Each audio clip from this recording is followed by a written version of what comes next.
Hi hello నమస్తే welcome to Srirama all in one. ఈరోజు నేను పచ్చి కొబ్బరితో అయితే పచ్చి కొబ్బరి బూరెలు అయితే చేస్తున్నాను. ఇవి చాలా టేస్టీగా ఉంటాయి, పిల్లలు ఇష్టంగా తింటారు, ఇంకా ఫుల్ హెల్తీ కూడా. ఈ పచ్చి కొబ్బరిని మంచిగా క్లీన్ చేసుకొని తురుముపేట ఉంటే తురుముకోవచ్చు, లేకుంటే చిన్నగా ముక్కలు చేసి అయితే మిక్సీ జార్లో వేసి మిక్సీ చేసుకోవచ్చు. తురుము మనము రెడీ చేసుకోవాలి. ఈ ముక్కల్ని ఇప్పుడు నీళ్ళలో వేసి కడుక్కోవాలి. ఇలా చిన్నగా ముక్కలు కట్ చేసుకొని వాటర్ వేసి కడుక్కోవాలి. దీంట్లో ఉన్న చెత్త అంతా పోతుంది. ఇప్పుడు మిక్సీ జార్లో అయితే వేసి మిక్సీ పట్టుకోవాలి. చిన్నగా తురుము వచ్చేటట్టు చూసుకోవాలి. చూడండి, ఈ విధంగా ముక్కలు చిన్న చిన్నగా కట్ చేసుకొని ఇలా తురుము చేసుకున్నామంటే ఈజీ అవుతుంది. ఇలా మొత్తం అయితే మిక్సీ పట్టేసుకోవాలి. నేను 2 కొబ్బరి ముక్కలు అయితే చేస్తున్నాను. 2 కొబ్బరి ముక్కలకి చూడండి, ఈ కప్పు బెల్లం అయితే వేస్తున్నాను. అరకిలో ఉంటుందండి, ఇది అరకిలో బెల్లం అయితే ఉంటుంది. 2 కొబ్బరి ముక్కలకైతే ఈ కప్పు బెల్లం వేస్తున్నాను. చూడండి, ఈ విధంగా కొంచెం వాటర్ వేసుకోవాలి.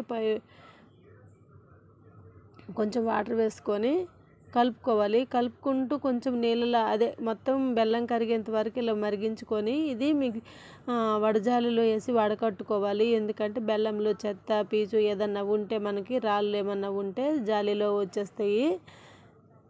ముందుగా అయితే బియ్యపిండి అండి. బియ్యపిండి మనము బియ్యము ఒక 5 గంటలు నానబెట్టి సకినాలకు నానబెడతాం కదా, ఆ విధంగా నానబెట్టి కొంచెం ఆరిన తర్వాత పొడిగా అయిన తర్వాత బియ్యము మిక్సీ పట్టుకొని 2 సార్లు అయితే జల్లెడ పట్టుకోవాలి. ఇదైతే పచ్చిపిండి అండి. కంపల్సరీ కొబ్బరి బూరెలకు పచ్చిపిండే కావాలి, ఎండుపిండి పనిచేయదు అంతగా. నేనైతే పచ్చిపిండే యూజ్ చేస్తున్నాను.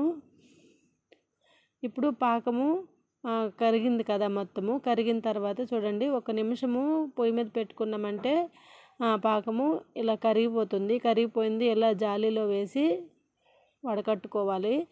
వడకట్టాను. బెల్లంలో ఏం లేదు, కానీ మీకు చూపించడం కోసం అయితే చేశాను. బెల్లము ఒక్కొక్కసారి బెల్లం ఏంటంటే అందులో రాళ్ళు ముక్కలు అవి ఉంటాయి. ఇలా జాలి కట్టుకున్నామంటే ఏముండకంటే ఉంటుంది. ఇప్పుడు ఒక కప్పు తీసుకొని పాకం మరిగిన తర్వాత ఒక 2 నిమిషాలు అయిన తర్వాత కొంచెము ఇలా కప్పులో పాకం వేసుకోవాలి. పాకం వేసుకుంటే చూడండి, ఈ విధంగా ఇంకా దగ్గరికి రాలేదు.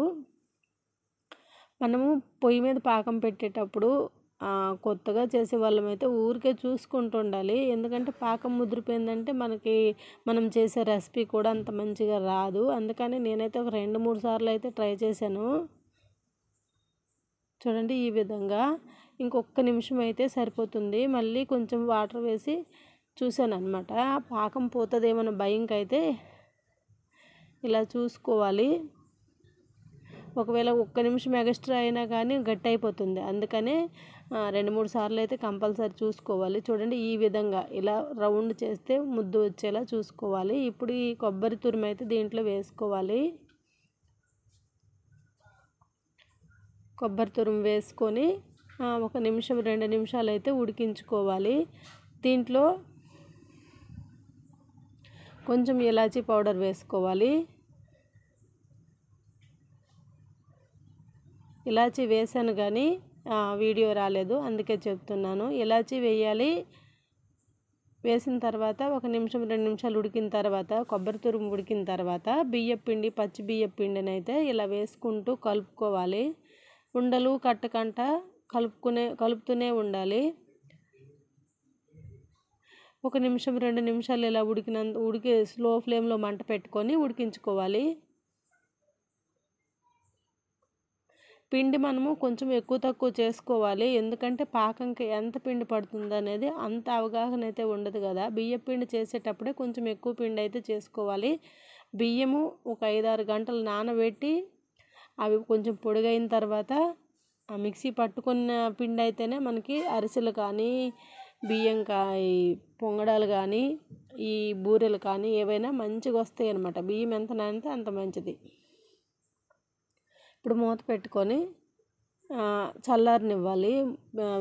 పిండిని చల్లారిన తర్వాత పొయ్యి పైన ప్యాన్ పెట్టుకొని ఆయిల్ వేసుకోవాలి. ఈ ఆయిల్ వేసుకున్న తర్వాత ఈ కవర్ని సగం కట్ చేసుకోవాలి. అంటే మనం బూరెలు వేసుకోవడానికి దీనికి ఆయిల్ ఉంటుంది కదా, దీనికి ఆయిల్ రాయనవసరం లేదు, లోపల ఆయిల్ ఉంటుంది కాబట్టి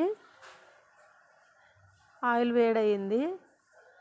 ఆయిల్ వేడైనాక మనం కట్ చేసుకున్న కవర్లో ఇలా ఒత్తుకోవాలి. చూడండి, పిండి ఈ విధంగా రావాలి. పిండి ఈ విధంగా వస్తేనే మనకి బూరెలు అనేవి మంచిగా పొంగుతాయి. ఫస్ట్ అయితే ఆయిల్లో కొంచెం వేసుకోవాలి. పిండిని వేసి పైకి తేలితే ఆయిల్ మంచిగా మరిగిందని అర్థం అనమాట. ఇప్పుడు దీన్ని తీసేసుకొని ఈ కవర్లో అరిసెల కంట కొంచెం దొడ్డుగా ఒత్తుకోవాలి. ఇలా చేసుకోవాలి. చూడండి, పిండి అయితే ఎంత మంచిగా రెడీ అయ్యిందో. చాలా ఈజీ, టేస్టీ కూడా. ఇప్పుడు దీన్ని ఒక్కొక్కటి ఈ విధంగా ఆయిల్లో వేసేసుకోవాలి.